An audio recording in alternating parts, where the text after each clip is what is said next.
乡亲啊，继续来看台中的自然科学博物馆举办一场恐龙派对，暗时啊入场，而且限定是满18岁大人才会当来参加。啊，现场会当来租借到官方的恐龙衫来穿。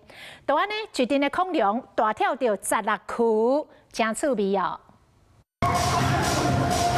10只恐龙甲大型的暴龙甲伊的囝围起来，一直咧行咧摇来摇去，袂输是啥物制作的仪式。甲暴龙拜线，所落来这场恐龙对5岁10岁的灯光甲音乐开始16跳。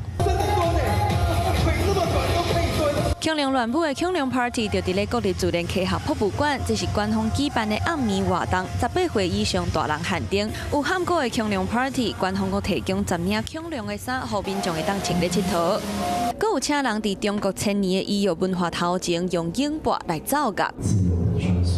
另外一边，阁有瑜伽老师伫古早味的万福宫头前带民众做瑜伽。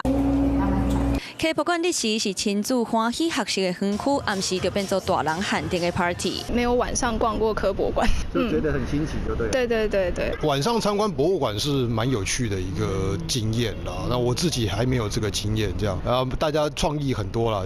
恐龙 party 举办第3档，有不少人是伫咧网络顶观看人分享，才知影未赴参加，拢感觉真可惜。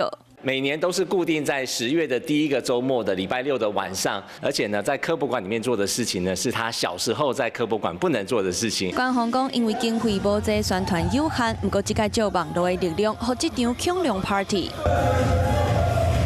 成功声着民众。Hello， 我是林仙怡，想要抢先掌握最及时的新闻资讯吗？赶快订阅、按赞、开启小铃铛，锁定华视新闻 YouTube 频道。